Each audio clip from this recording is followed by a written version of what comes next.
I'm Ingrid, 26 years old, and for many years my parents told every employer in town that I was a thief. For 2 years I couldn't get hired anywhere in my town, not because I lacked qualifications.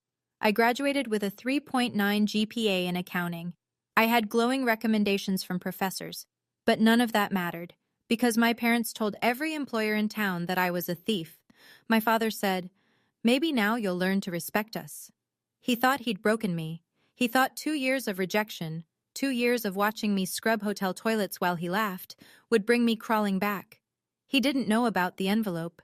He didn't know what my grandmother had done 15 years ago, or why the CEO of Mercer Holdings was waiting for me.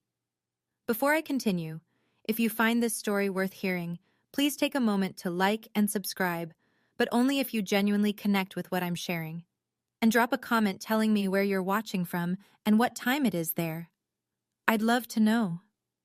Now, let me take you back 2 years, to the day I discovered what my own parents had done to me. The Thornton family looked perfect from the outside. My father, Gerald Thornton, owned the largest construction company in our county. Our 2-story colonial sat on 3 acres, with a garage that held his Mercedes, my mother's Lexus, and my brother Marcus's BMW, a graduation gift for finishing business school. My mother, Diane, played the role of the devoted wife. Wedgwood china for Sunday dinners, fresh flowers from the farmer's market every week, a smile that never cracked in public, and Marcus, 4 years older, the golden child, the heir apparent. He'd been groomed to take over Dad's company since he could hold a hammer. Everything he touched turned to opportunity. Everything I touched was questioned. Growing up, I learned early that daughters had a different place in the Thornton household. When Marcus wanted to study abroad in London, Dad wrote the check without blinking. When I asked about the same program 2 years later, he laughed. "What for? You'll get married eventually. Save me the money." I went to the state university 40 minutes away, lived at home, commuted. At family dinners, the conversation always orbited around Marcus, his projects, his promotions, his future. I sat at the end of the table, passing dishes and clearing plates, while Dad carved the roast and dispensed wisdom to his son. "A man builds his legacy through his work," Dad would say, pointing his fork at Marcus. "Remember that." He never pointed that fork at me. When I was 16, I overheard him telling my mother something I've never forgotten. They were in the kitchen, voices low, and I'd paused outside the door. "Daughters don't need to achieve," he said. "They need to learn how to keep a home. Ingrid will marry well. That's her job." I stood there in the hallway, frozen. That was the first time I understood. In my father's eyes, I wasn't a person with dreams. I was an asset to be managed. The summer before college, my parents gave me a credit card. "For necessities," Mom said, sliding the slim plastic across the kitchen table. "Books, supplies, whatever you need for school." Dad nodded from behind his newspaper. "Don't go crazy. But you're covered." I was 18, eager to prove I could be responsible. I used the card exactly as intended: textbooks for my accounting courses, a second-hand laptop from the campus tech sale, notebooks, calculators. Nothing frivolous. The total over 3 months came to $1,200. When the statement arrived, Dad exploded. I remember the dining room, the chandelier above us, the way Mom's face went pale as Dad slammed the paper on the table. $1,200? He was standing now, veins visible in his neck. "Who gave you permission to spend this much?" "You did," I said, my voice smaller than I wanted it to be. "You said it was for school supplies." "I said necessities, not a shopping spree." "Gerald," Mom murmured. "The books were expensive this semester." "Stay out of this, Diane." He turned back to me, eyes cold. "You'll pay back every cent, every single cent, or you can find somewhere else to live." I worked 2 part-time jobs for 8 months, campus library and weekend shifts at a coffee shop. I paid back every dollar, kept every receipt, documented every payment. The debt wasn't the only cost. Working 25 hours a week meant I couldn't take full course loads. I had to stretch my degree over 6 years instead of 4. 2 extra years of tuition Dad refused to help with, 2 extra years of commuting from home, 2 extra years of being reminded I was a burden. I thought it was over. I thought he'd forget, but my father had a long memory, and he knew how to weaponize it. Mom found me crying in my room that night. She sat on the edge of my bed, stroked my hair, and said, "Your father just wants to teach you the value of money. He loves you. Don't be angry." I wanted to believe her. That was my mistake. The only person who ever made me feel like I mattered was my grandmother. Margaret Hayes wasn't soft. She'd built a chain of furniture stores from nothing, started with a single showroom in 1972, expanded to 11 locations across the state, then sold the whole operation when she turned 65 and retired with enough money to never worry again. She was sharp, practical, and she saw things other people missed, including what was happening in her daughter's marriage. I spent summers with Grandma Margaret when I was young. Her house smelled like lavender and old books.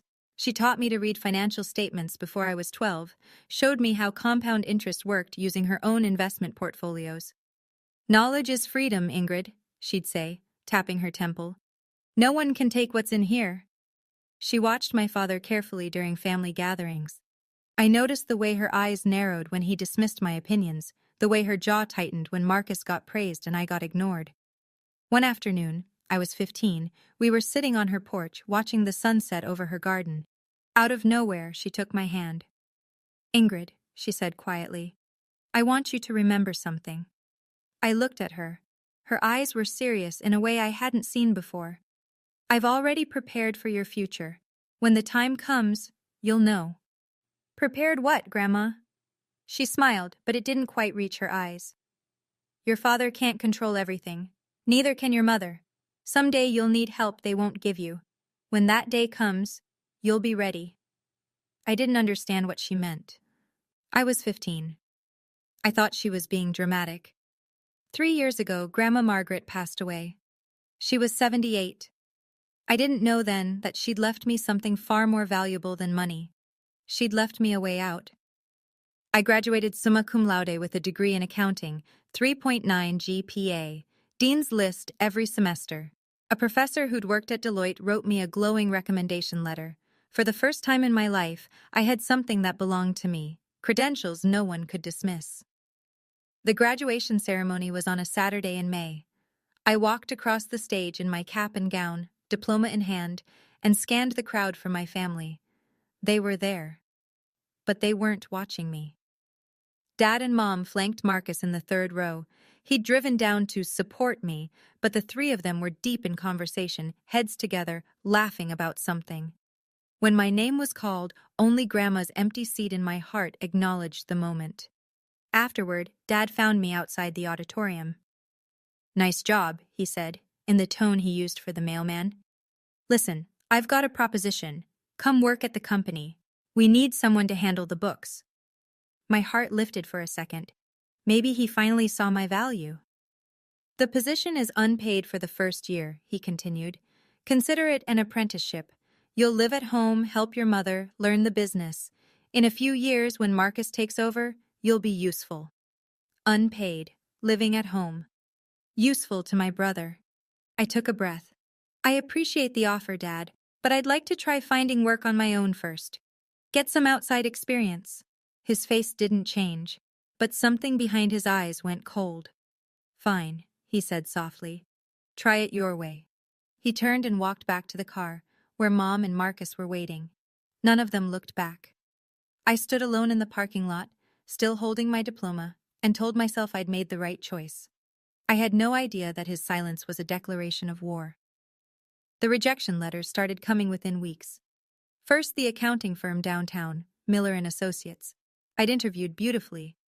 The hiring manager had smiled, shaken my hand, said they'd be in touch soon. 2 days later, "We've decided to go with another candidate." I applied to the regional bank next. Same thing. Great interview, warm reception, then silence followed by a form email, then the insurance company, the property management firm, the medical billing office, the credit union, 15 applications, 15 interviews, 15 rejections. I started doubting myself. Maybe my resume wasn't strong enough. Maybe I'd said something wrong. Maybe I was overestimating my abilities. I spent nights revising my cover letters, practicing interview answers in the mirror, reading career advice blogs until my eyes burned. Nothing changed. One afternoon, I walked into Patterson Financial Services for what felt like my 20th interview. The HR manager, a woman in her 50s with kind eyes, listened to my answers, nodded along, and then paused. She looked at me for a long moment. Something shifted in her expression. "Miss Thornton," she said slowly, "I'm going to tell you something I probably shouldn't." My stomach tightened. "You seem like a lovely young woman. Qualified, professional." She hesitated. "But I think you should talk to your father." "My father? Why?" She pressed her lips together, clearly uncomfortable. "I can't say more than that. Just ask him. Ask him why no one in this town will hire you." She stood, signaling the interview was over. I drove home with my hands shaking on the wheel. A cold certainty was forming in my chest, something I didn't want to believe. But I had to know. That night I confronted my father, and what he told me changed everything. I found him in his study, sitting behind the mahogany desk he'd imported from England. A glass of scotch sweated on a leather coaster beside him. "Dad, I need to talk to you." He didn't look up from his papers. "Make it quick." "Why can't I get a job?" That made him look up. A small smile played at the corner of his mouth, and in that moment, I knew. "You called them," I whispered. "You called all of them." He leaned back in his chair, swirling his scotch. "I told them the truth." "What truth?" "That you're a thief." He said it casually, like he was discussing the weather. "That you stole $1,200 from your own family. That you can't be trusted with money." The floor seemed to tilt beneath me. I paid that back. Every cent. You know I paid that back." "Did you?" He shrugged. "That's not how I remember it." "Dad," my voice cracked. "Those were textbooks. You said I could—" "What I remember," he interrupted, "is my daughter stealing from me. And I think potential employers deserve to know what kind of person they'd be hiring." My mother appeared in the doorway, twisting her hands. Something flickered across her face. Guilt, maybe, or the ghost of the woman she used to be before 30 years with Gerald wore her down. "Gerald, maybe we should—" "Diane, this is between me and Ingrid." She flinched. For a split second her eyes met mine and I saw it. She knew this was wrong. She knew. But she looked away, retreating into silence like she always did. That hurt almost more than Dad's cruelty. He was a monster. She was a witness who chose not to see. I stared at him, tears burning behind my eyes. "Why? Why would you do this to me?" He stood slowly, walked around the desk and stopped in front of me, close enough that I could smell the scotch on his breath. "Because you needed to learn respect," he said quietly. "You turned down my offer. You thought you could make it without this family." "Without me," he smiled. "Maybe now you understand. You can't." "Come home," Mom said softly from the doorway. "Work for your father. This can all go away." I looked between them, my mother's pleading face, my father's cold satisfaction, and I understood. This wasn't about respect. This was about control. In a small town, gossip travels faster than truth. Within weeks, I felt the shift everywhere I went. At the grocery store, neighbors who'd known me since childhood suddenly couldn't meet my eyes. At church, conversations stopped when I walked past. The woman at the dry cleaner, who'd always asked about my studies, started treating me like a stranger. The whispers were everywhere. "Did you hear about Gerald's daughter?" Such a shame. The family's devastated. They tried to help her, you know. She just wouldn't listen. My father had been strategic. He hadn't just called employers. He'd seeded the story throughout his network. Golf buddies, Chamber of Commerce colleagues, neighbors at dinner parties. The narrative was always the same. Troubled daughter, theft problem, family trying to cope. He never lied outright, he just told his version. And in a town where Thornton Construction had built half the commercial buildings, his version was the only one that mattered. Marcus made it worse. I ran into him at the coffee shop one morning, one of my old part-time jobs.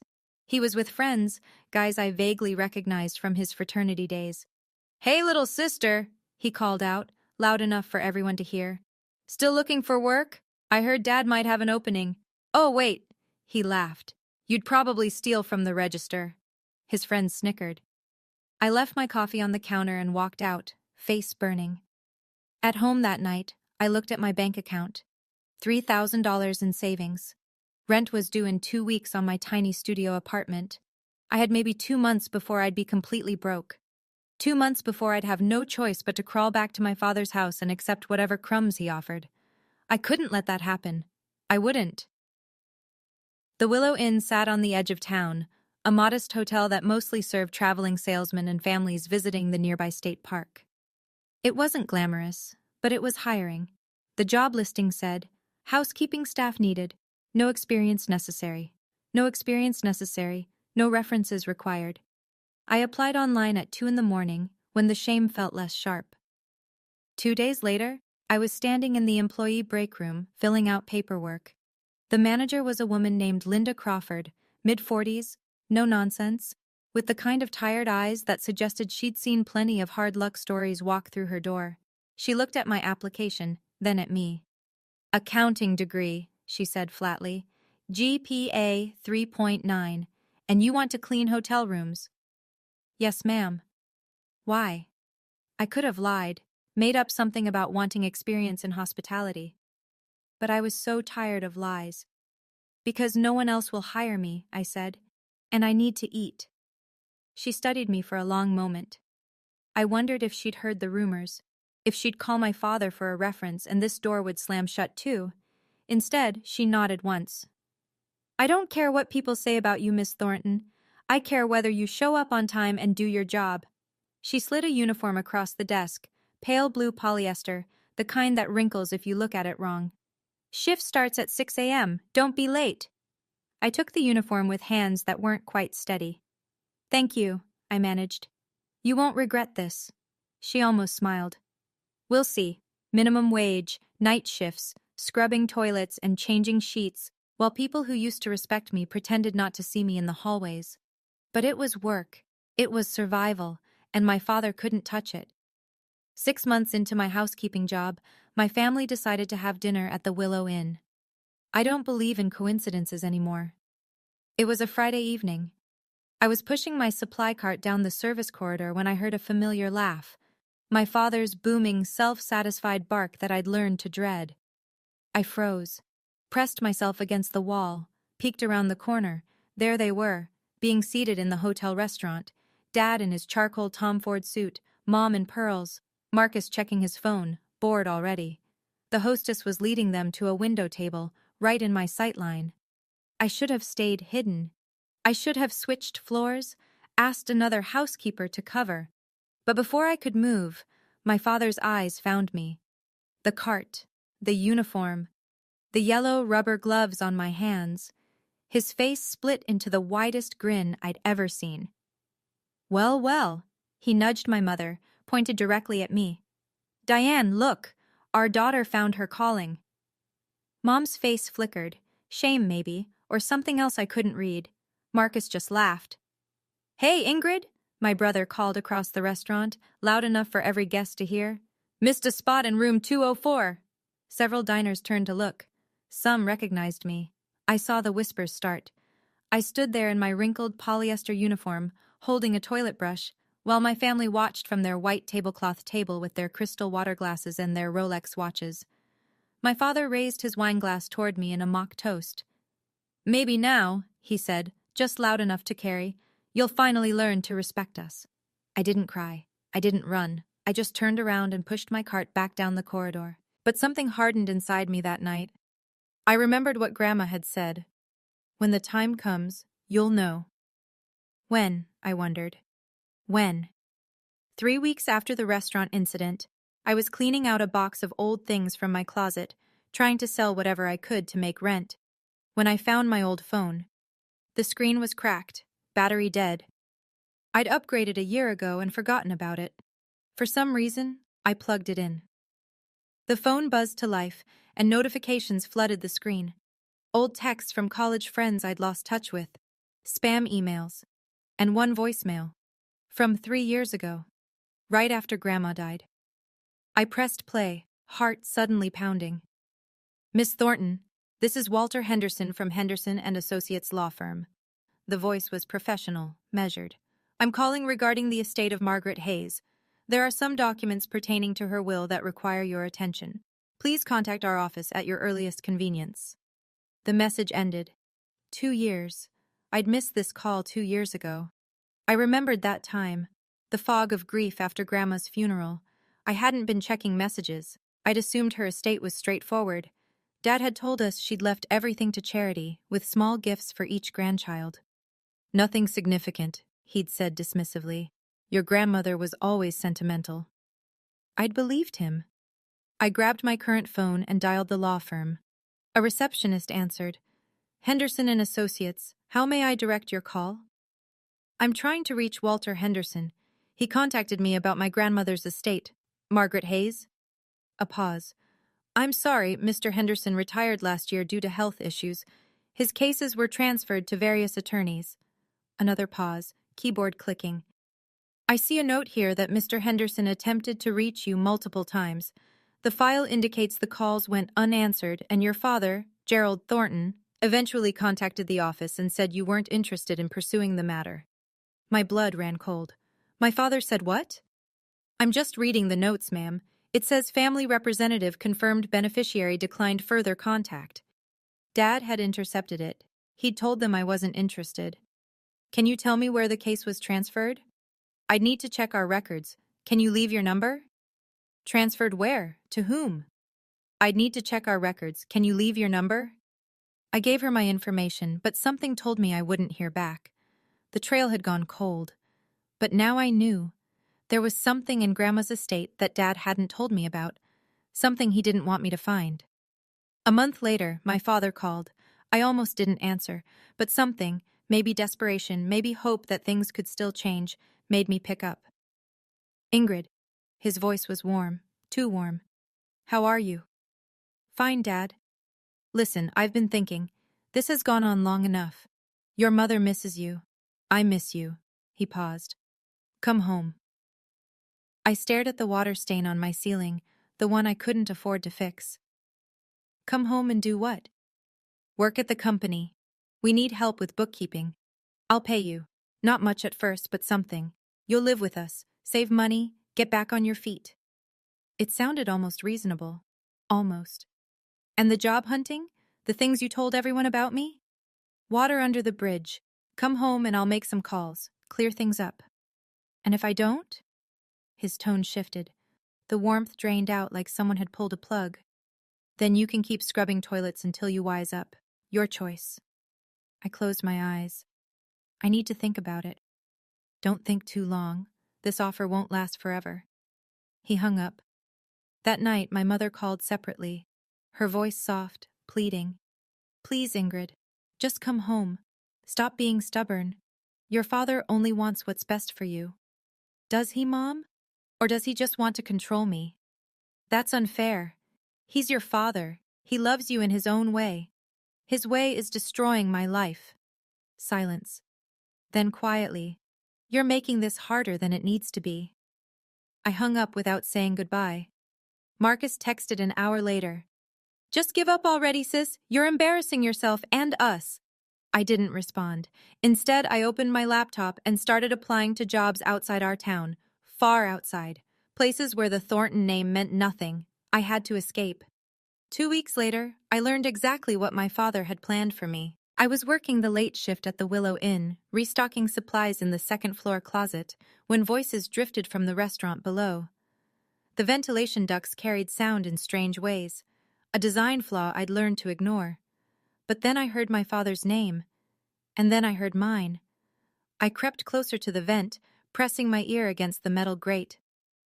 Tell you, Richard, it's perfect timing. Dad's voice, jovial, confident. Your son's looking to settle down, my daughter needs stability. Merge the families, merge the businesses. Thornton Construction and Palmer Plumbing. We dominate the county. A second voice, older, gruff. She's the one who's been causing trouble? The theft thing? That's handled. She's almost ready to come home. Another few months of this, Dad laughed. And she'll agree to anything, including meeting your boy. My blood turned to ice. So what? An arranged marriage? I prefer strategic alliance. But yes, she'll do what she's told. By the time I'm done, She won't have any other options. The other man chuckled. Gerald, you're a piece of work. All right, let's talk numbers. Their conversation shifted to business details. I didn't hear any of it. I slid down the wall until I was sitting on the floor of the supply closet, surrounded by toilet paper and bleach, my heart hammering against my ribs. He wasn't just trying to control me. He was planning to sell me. A business arrangement. A merger sealed with his daughter's future. I thought about Grandma Margaret, her warning, her promise that she'd prepared something. I didn't know what she'd left me or how to find it, but I knew one thing with absolute certainty. I could not stay in this town, no matter what it cost me. I started applying to companies in cities I'd never visited, places where my father's influence couldn't reach.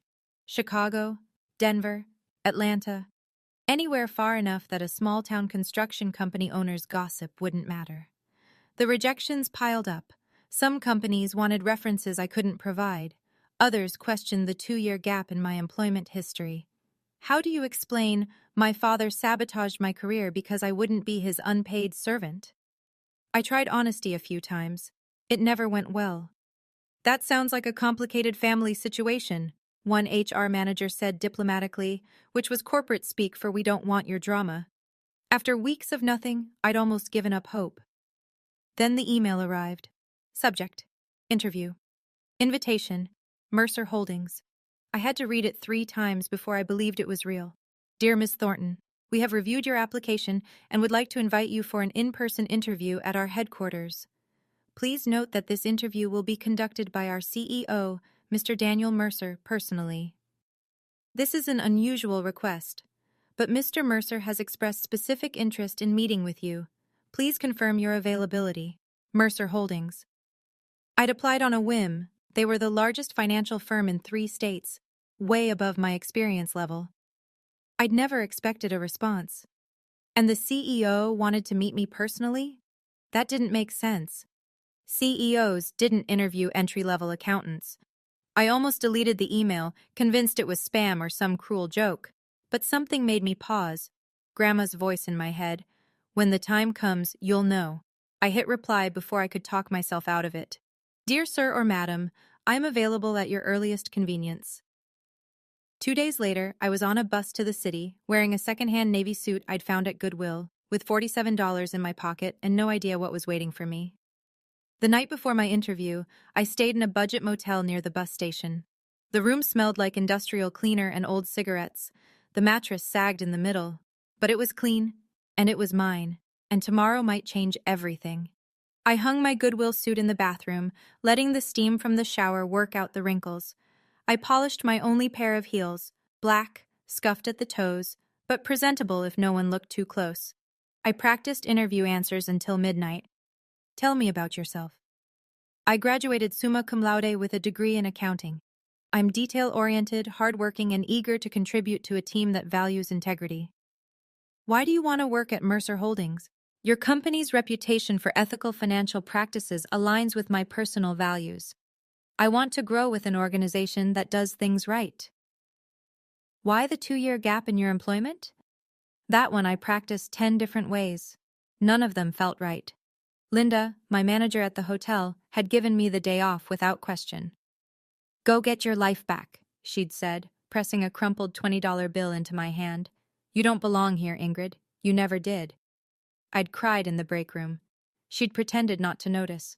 As I lay in that motel bed, staring at the water-stained ceiling, I thought about Grandma, about her promise, about the lawyer's call I'd missed.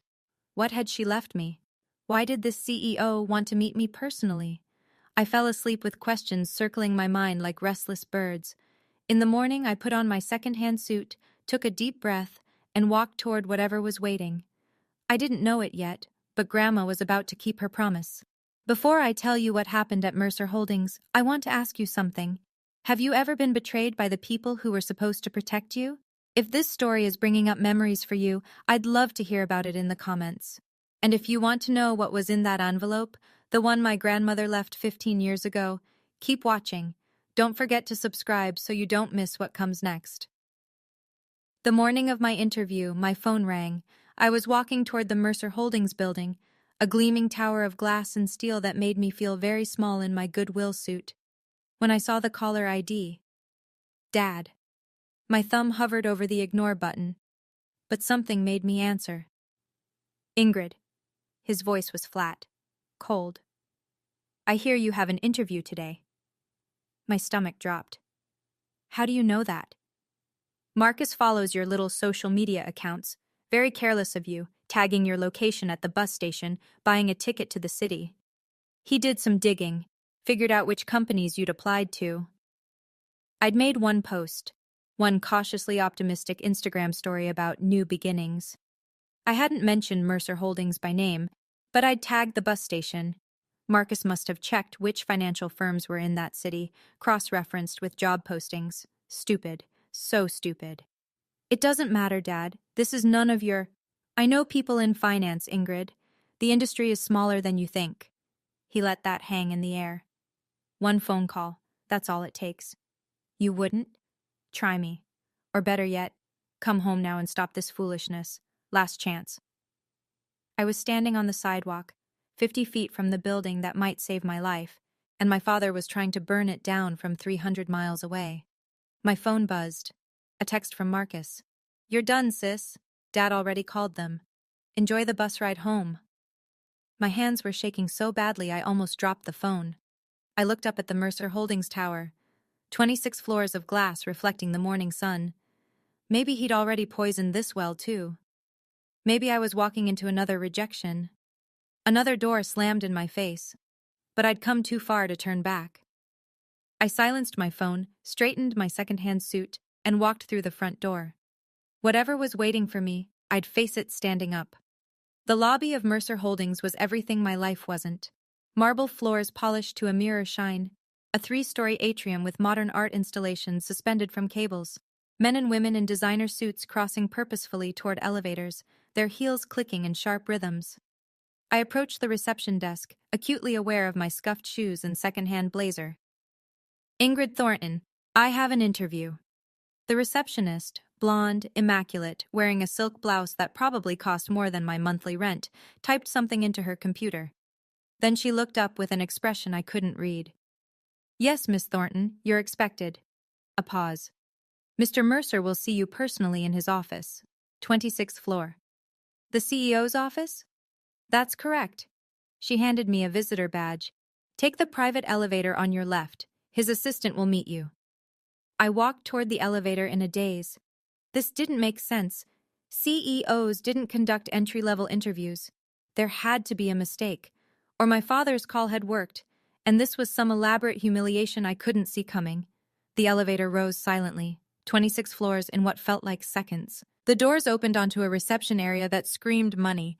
Original artwork on the walls, furniture that looked handcrafted, floor-to-ceiling windows with a view of the city that made my breath catch. An assistant in a charcoal dress approached. Miss Thornton, Mr. Mercer is waiting. She led me down a hallway lined with photographs, the history of the company, I guessed, and stopped at a heavy oak door. Go right in, she said, and something in her voice sounded almost kind. He's been expecting you for a long time. Expecting me? I pushed open the door, and everything I thought I knew about my life fell apart. Daniel Mercer was standing by the window when I entered. He was older than I expected, early 50s, silver at his temples, the kind of face that belonged on the cover of financial magazines. His suit was impeccable. His office was the size of my entire apartment, but what struck me most was his expression. He wasn't looking at me like a job candidate. He was looking at me like he'd been waiting for this moment for years. Miss Thornton. His voice was warm. Please, sit down. I sat in the leather chair across from his desk, my heart hammering. Mr. Mercer, I'm not sure why. He held up a hand. Before we begin, I need to give you something. He walked to a safe built into the wall, a vintage Mosler, polished brass, and entered a combination. This should explain everything. He pulled out a yellowed envelope. I couldn't move. The envelope was thick, sealed with wax that had aged to amber.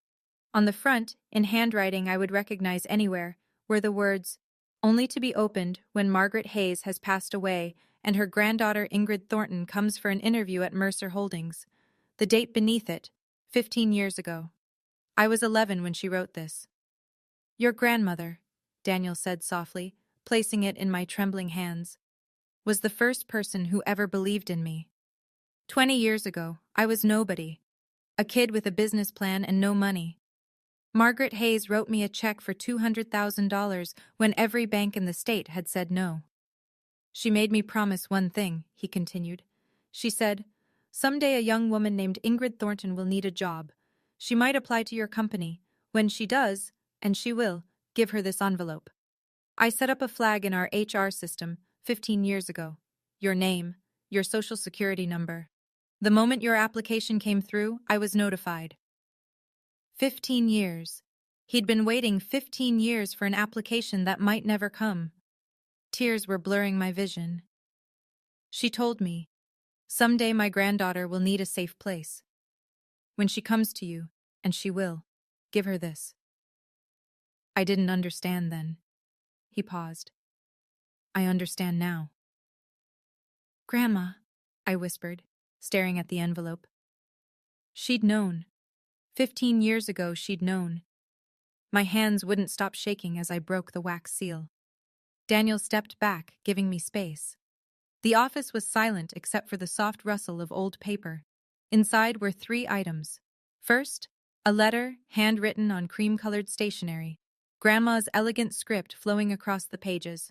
Second, a certificate, official, notarized, bearing the Mercer Holdings logo and a date from 20 years ago.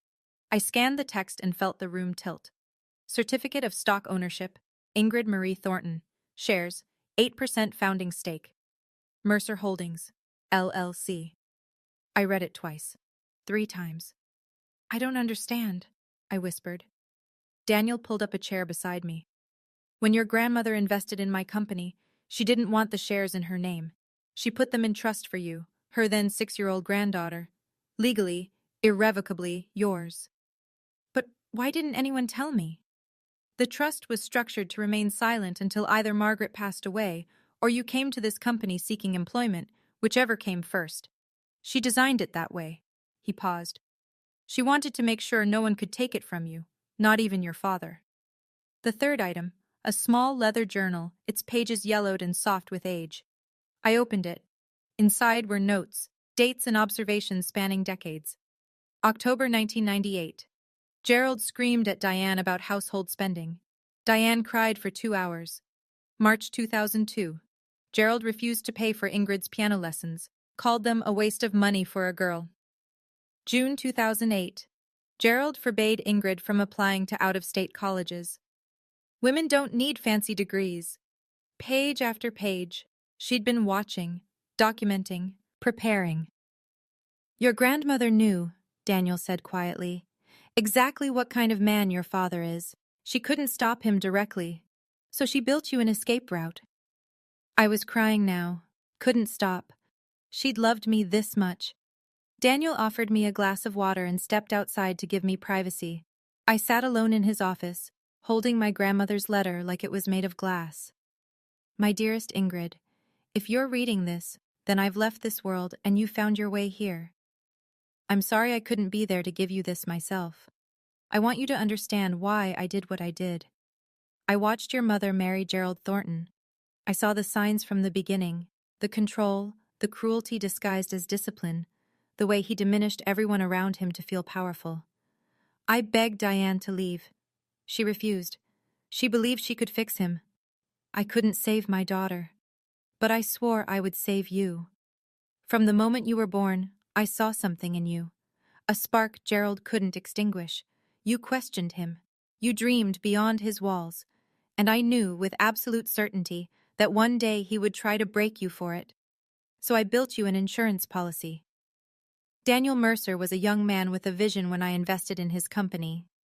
"I put those shares in your name because I knew that Gerald would one day try to trap you, and I wanted you to have a door he couldn't close. By now, those shares are worth more than enough to build your own life. Use them wisely. Build something that belongs to you. And remember this, sweet girl. You don't owe anyone your obedience, not even family, especially not family that treats love like a leash.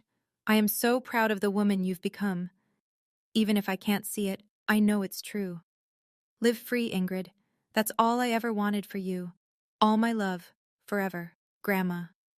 I pressed the letter to my chest and wept.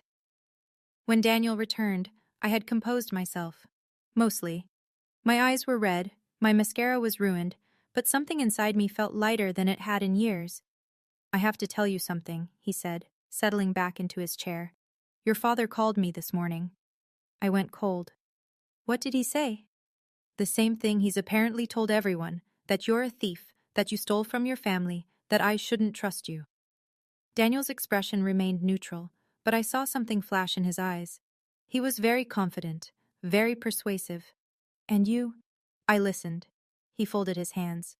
And then I looked at the journal your grandmother left, at her documentation of his behavior spanning 30 years.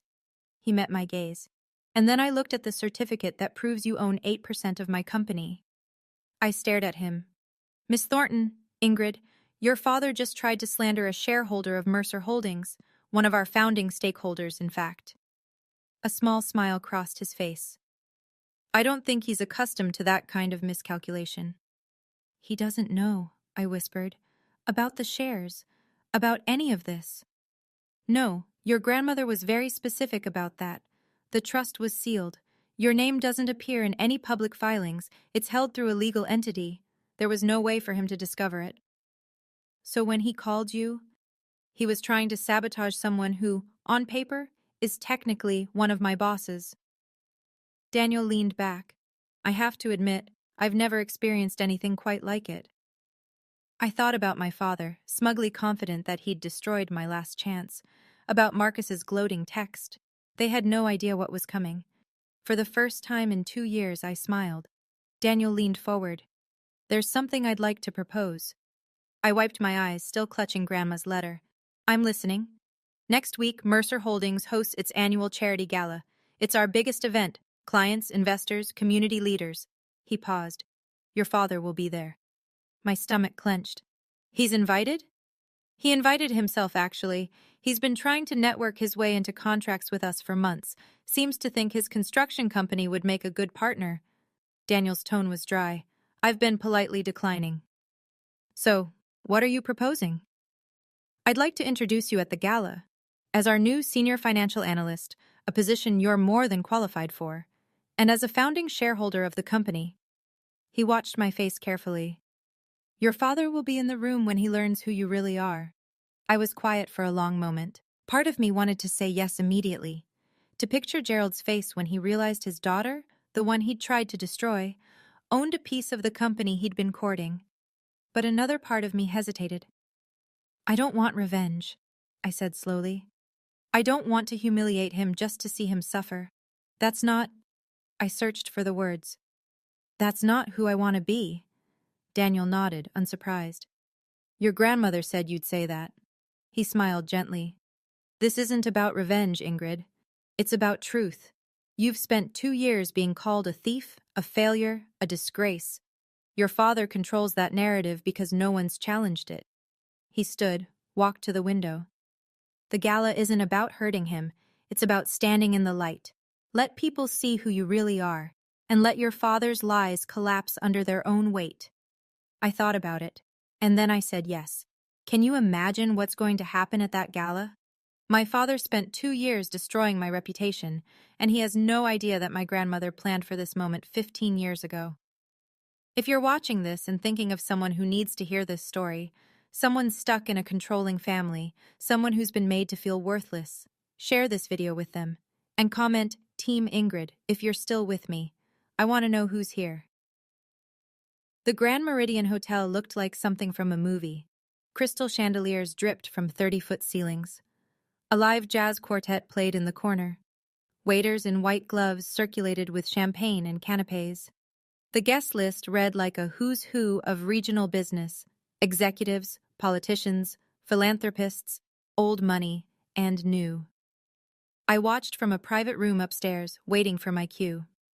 The PR team at Mercer Holdings had dressed me. Nothing ostentatious. A simple navy sheath dress by Oscar de la Renta, elegant but understated. Pearl earrings. My hair in a sleek chignon. I looked professional, competent. I didn't look like someone who'd been scrubbing hotel toilets 3 days ago. Through the window, I spotted my family. Gerald entered first, chest puffed, surveying the room like he owned it. His charcoal Armani suit probably cost what I used to make in 3 months at the hotel. Mom trailed behind in Chanel, smiling her perfect smile. Marcus was checking his phone, looking bored. They didn't belong here, but they thought they did. I watched my father work the room, shaking hands, laughing too loud. He was trying to catch Daniel's eye, positioning himself strategically, the construction deal he'd been chasing. He had no idea that in 20 minutes, everything would change. Ready? Daniel's assistant appeared beside me. I took a deep breath, touched Grandma's letter in my clutch. Ready. Mr. Mercer will introduce you after his opening remarks. You'll enter through the side door. She paused, studying my face. For what it's worth, everyone in this company knows what your father did, what he tried to do, and we're glad you're here. My throat tightened. Thank you. She nodded and disappeared. I stood alone, watching the crowd below, counting the minutes until I could finally stand in the truth. I couldn't hear the conversation from my vantage point, but I could see it unfold. Gerald had cornered Daniel near the bar. My father was leaning in, all practiced charm, gesturing broadly. Daniel stood with his hands clasped, expression neutral, occasionally nodding. Then another executive joined them, a woman I recognized from the company website. Rachel something, Chief Operations Officer. She asked Gerald something. He beamed, puffed up even more. And then, I could read the body language even from upstairs. He started talking about his family, his son, the heir, the perfect Marcus. And then his face shifted, something darker. He was talking about someone else now. Me. I saw Rachel's expression change, polite interest turning to confusion. She glanced at Daniel. Daniel said something back. Gerald laughed, the hollow, confident laugh of a man who thought he was winning. He was telling them about his troubled daughter, the thief, the disappointment. Rachel looked uncomfortable. She excused herself, moving away quickly. But Gerald kept talking to Daniel, kept spinning his story, kept building the narrative he'd crafted so carefully over 2 years. My mother stood nearby, nodding along, the perfect supportive wife. Marcus was at the bar, flirting with someone's daughter, oblivious. This was my family. This was what they did. I felt the old shame rise in my chest, the familiar burn of being reduced, dismissed, defined by someone else's lies. But it was different now, because now I had something they didn't know about. Now I had the truth. Miss Thornton? The assistant was back. Mr. Mercer is beginning his remarks. You'll be introduced in 5 minutes. I smoothed my dress, touched Grandma's letter one more time. 5 minutes until Gerald Thornton learned who his daughter really was. Daniel took the microphone as the crowd gathered. Good evening, everyone. Thank you for joining Mercer Holdings' annual charity gala. I couldn't hear most of his speech through the door, just fragments about community, philanthropy, gratitude for partnerships built over 20 years. Then his voice shifted. Before we continue, I'd like to introduce someone special. Someone who represents the values this company was built on: integrity, perseverance, and the courage to stand alone when necessary. The assistant touched my arm. That's your cue. I stepped through the side door and into the ballroom. 200 faces turned toward me. I walked steadily, head high, toward the small stage where Daniel waited. My heels clicked against the marble floor. The navy dress caught the light from the chandeliers. I didn't look at my father. Not yet. But I felt the moment he saw me. A sharp intake of breath somewhere to my left. A muttered curse. The crash of a champagne flute shattering. That was Marcus. I kept walking. Ladies and gentlemen, Daniel continued, his voice warm and clear, please welcome Mercer Holdings' newest senior financial analyst, and someone very dear to this company's history, Miss Ingrid Thornton. Polite applause rippled through the crowd. I reached the stage. Daniel shook my hand, leaning close to murmur, "You're doing great." I turned to face the audience. And finally, I let myself look at my father. Gerald stood frozen near the bar, face white, mouth open. My mother had grabbed his arm, her knuckles bloodless. Marcus was staring at the broken glass at his feet like he didn't understand how it got there. I smiled. Not vindictive, not cruel, just calm. Thank you, I said into the microphone. It's an honor to be here. And then my father started moving toward me, face twisted with rage. Ingrid! My father's voice cut through the murmur of the crowd. He pushed past a waiter, nearly knocking a tray of champagne to the floor. What the hell do you think you're doing here? The room went quiet. 200 people watched Gerald Thornton storm toward the stage, his face mottled with fury. Security, he barked, looking around wildly. Someone get security.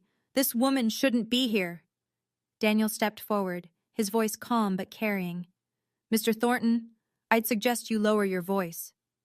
You don't understand, Gerald sputtered, pointing at me. She's a thief. I told you this morning. She stole from her own family. She's not qualified to... Not qualified? Daniel's eyebrow rose. Mr. Thornton, I'm well aware of Miss Thornton's qualifications. You can't possibly... I'm also aware that you've spent the past 2 years contacting every employer in your county to destroy your daughter's career. I'm aware that the theft you reference was $1,200 in textbooks that she paid back in full.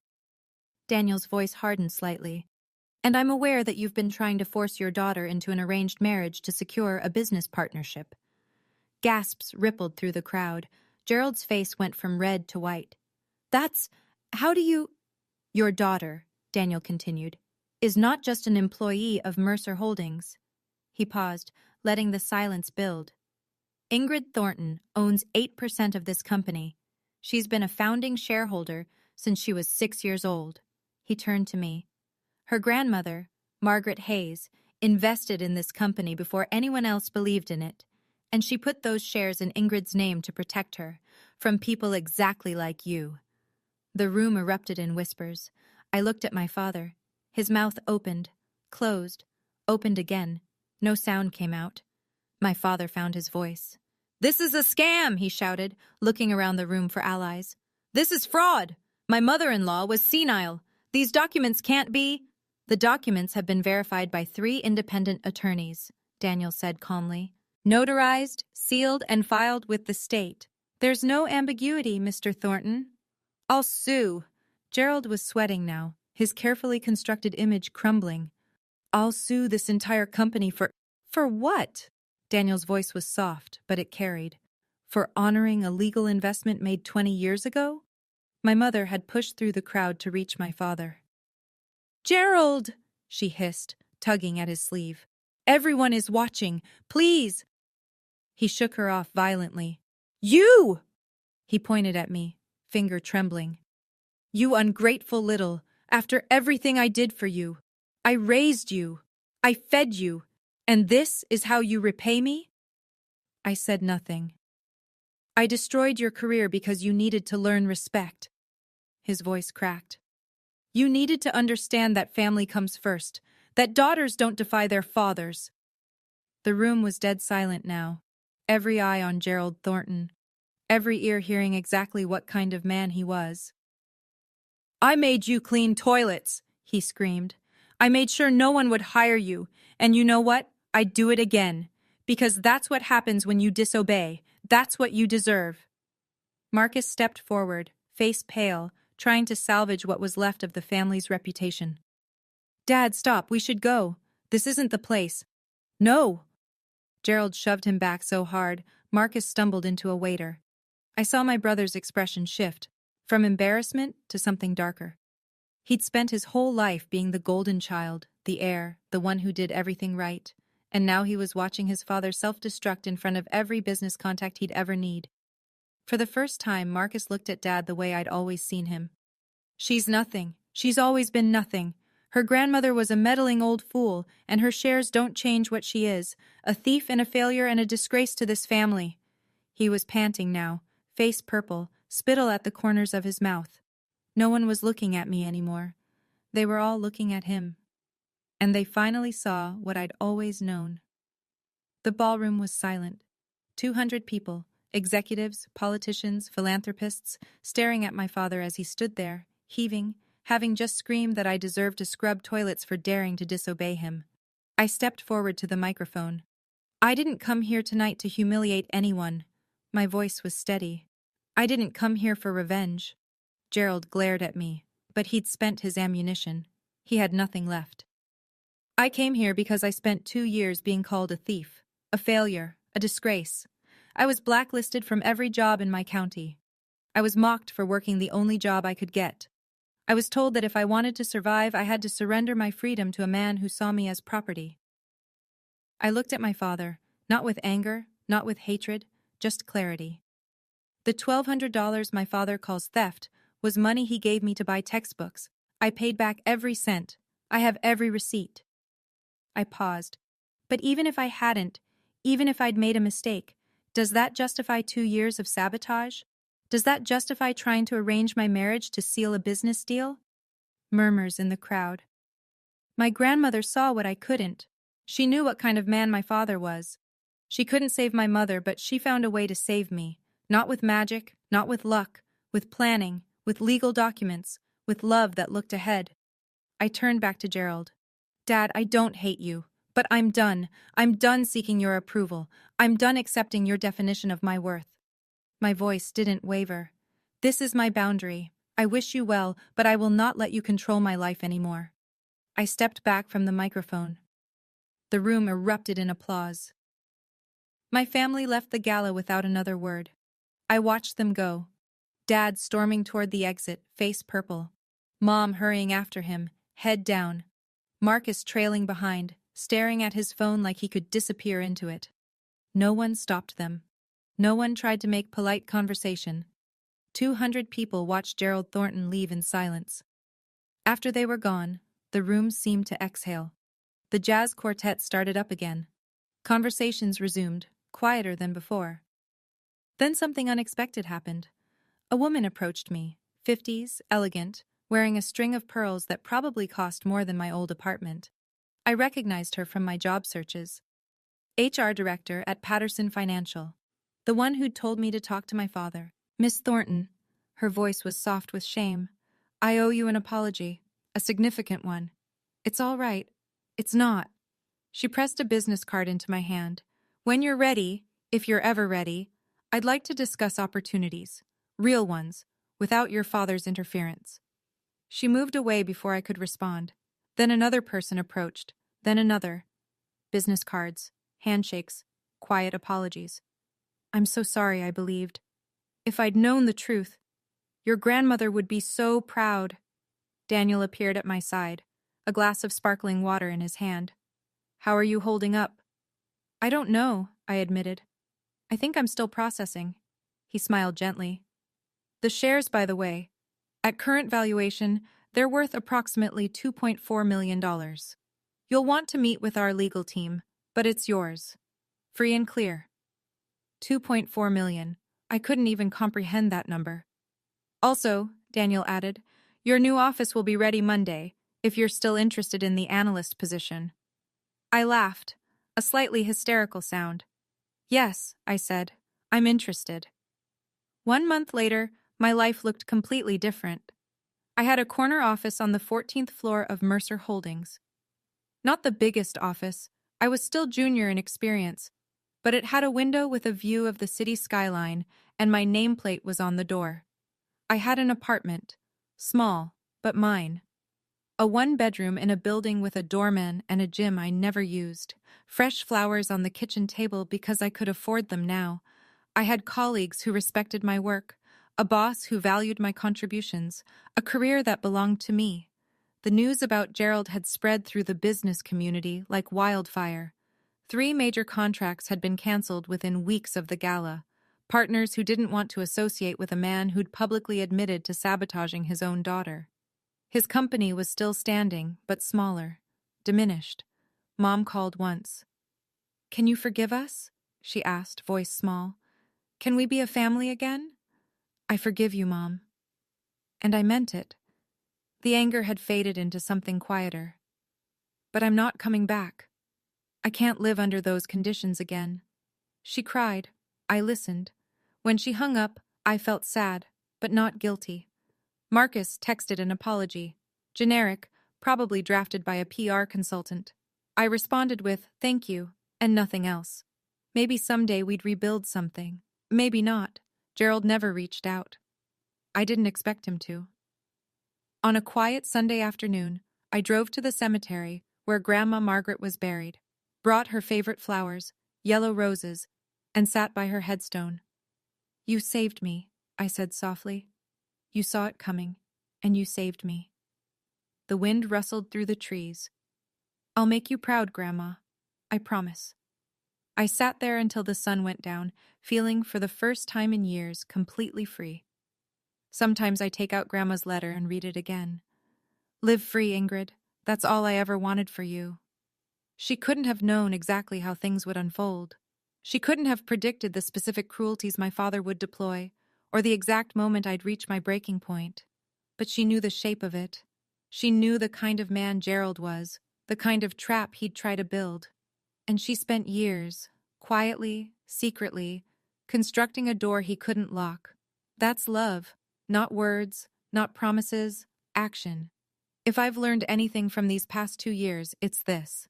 The people who truly love you protect you, not by controlling you, but by giving you options, by building foundations you can stand on, by trusting you to find your own way.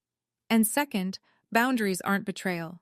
I spent so long feeling guilty for wanting independence, for not being the obedient daughter my father demanded. I thought something was wrong with me.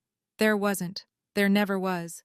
Setting boundaries with toxic family isn't cruelty. It's survival. It's self-respect.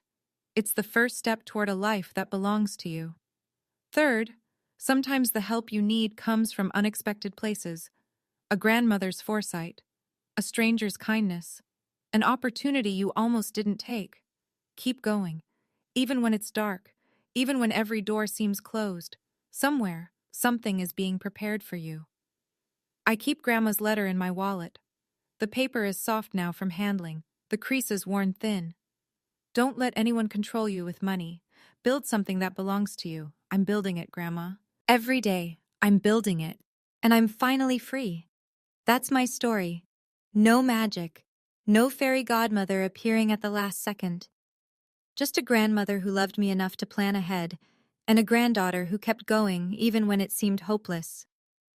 If you're watching this and you're stuck in a controlling family, or you've been made to feel worthless by people who should have protected you, I want you to know, it can get better. You can get out, but you might have to build your own door. Thank you for staying until the end. If this story meant something to you, share it with someone who needs to hear it. Subscribe and hit the bell for more stories like this one, and check the description for the next video. I think you'll like it. Take care of yourself. You deserve to be free.